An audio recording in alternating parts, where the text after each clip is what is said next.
breakdown of chapter 3 was that there was a lot of inappropriate sexualization of African Americans, often with incredibly intimate examinations, especially when it came to females. And then they were also exploited in the different experiments that happened in chapter 3, and they were really inconclusive and had made up results most of the time. And then most of the time, African Americans, they were either publicly displayed or dissected at some point in the experiment. Common descriptions that were used throughout our chapter was describing people with darker skin as having animalistic features. A lot of people were described to have hair like wool. It was really describe their stature and their stance as a way to differentiate them other than skin color. They were described as being exotic or aliens, animals, monsters, human oddities. Other physical features to use other than their skin color was squashed faces, flat noses, and thick lips. Our chapter kind of broke things down into several different experiments, and the first one they talked about was Samuel Phillips Werner and Otabanga. So Werner was very influential in the church. He was a mentor, and he believed that religion was very influential, and then tried to enforce that belief among other people, especially with young girls who he considered them to dress immodestly. He believed that punishment was the correct way to prevent this from happening again, which basically just meant he raped the girls that dressed immodestly. Eventually, Werner got Otabanga from a world fair, and Banga was 4'11" and 103 pounds, and originally from the Democratic Republic of Congo. When he came to America, he lived in a monkey house with an ape and an orangutan, and he was given bows and arrows to seem more animalistic. Often, Banga was studied by scientists and researchers who had MDs and PhDs, so it kind of brings the question up of how reliable these sources actually were. Our next person in our chapter was Henry Moss. He discovered that his skin was starting to turn white, so he was, unlike most sideshow freaks at the time, he decided to cut the middleman out and show his body off himself. He would go to saloons and libraries and different places, and it would cost 25 cents per person to see him. Someone who's really interested in him was Benjamin Rush. He was a doctor. He had the belief that black people themselves wanted to be white and wanted their skin color to be changed. So you could probably think that Rush was extremely racist, but he was actually an abolitionist. He never tested on Moss, however, he did study a lot of different ways of lightening the skin color, like rubbing various acids on the skin, purge bleeding, and extreme exercise. However, Dr. Charles Caldwell, who was Benjamin Rush's protege, did in fact test on Moss. He took Moss away and said that he had given Moss lodging and food in exchange for doing experiences on Moss.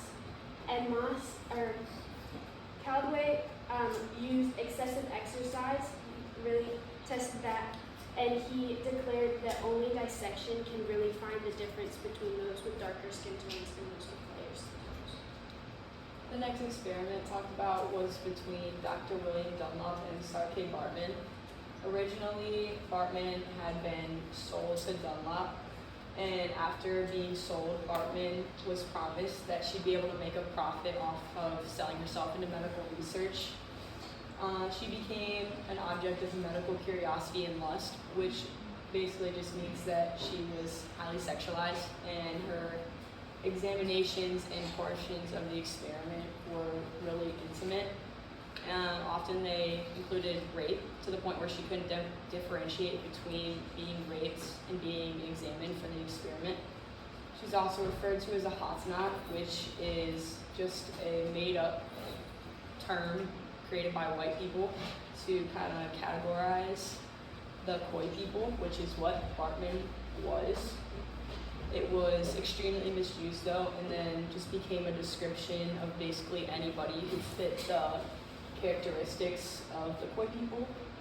And then after being in the experiment for a prolonged period of time, Bartman became displayed at parties where she was, I'm pretty sure she was nude while at the parties, and she was also bid on by the people that attended to so that she could have, they would be able to do stuff to her, and then she would also have to perform in a sense for the people at the party. Our next person in our chapter was Joyce Heck. P.T. Barnum purchased Joyce from a doctor, and the reason he found her so interesting is because she had extremely dark skin, and she was advertised as George Washington's mammy. P.T. Barnum advertised her as being 161 years old, and he took her on multiple different tours so people could see the oddity that she was at the time. It was later revealed in the chapter that he had pulled all of her teeth out to make her appear older and really play into the 161 years old. It was also said that she was 46 pounds and had nails like talons, and a lot of people said that she resembled a mummy.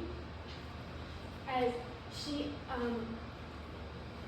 ended her life, P.T. Barnum decided to have a public dissection of her body, and that took place in the New York City Saloon, and it cost 50 cents to get in.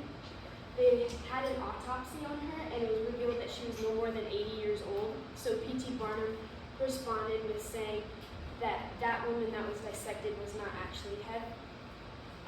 In this chapter, it also talked about how P.T. Barnum and other people would have people with darker skin get surgically altered, and it reported some people who were freed from these circuses would go to places and want their surgically altered horns removed.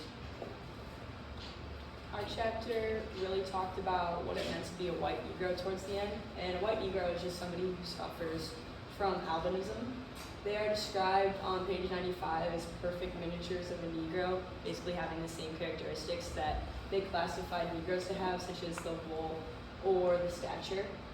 P.T. Barnum was really what kind of exploded the white Negro concept. P.T. Barnum was an entertainer with an expert status, so many people really believed what he was saying was true.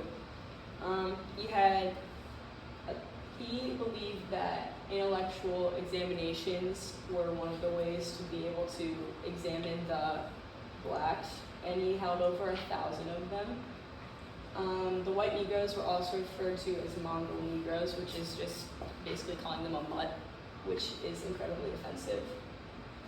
The white Negroes began to draw attention to civilizing influences, which is how they or why they would want to become white, which white people just considered this to be because they wanted to evolve correctly, I guess, or that since white people were superior, that they would want to follow in their footsteps. And then the evolutionary advancements, since white people are considered to be the top race, that they would just kind of want to become instead of being what they were at the lower level of being black. Our chapter kind of sums up by studying what it meant to be black, if it was just the skin color or if it went further than that. And a lot of people looked to Charles Darwin's theories and declared that there was a missing link between those with lighter skin and those with darker skin. World fairs were a big thing at this time, and they were there to show people in wherever, to show different different things and new inventions and things like that. So one big thing at the World Fair was that they would take people who were not Caucasian and they would put them into habitats like their own and just show them off. So essentially these people were taken from their homes and put into a zoo. Scientists began to not understand it. They didn't know why these people had darker skin tone.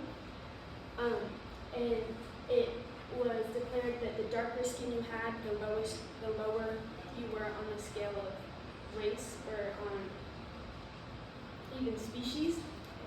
Scientists started to believe that it was more than just their skin color that made a difference, that there were things inside of you.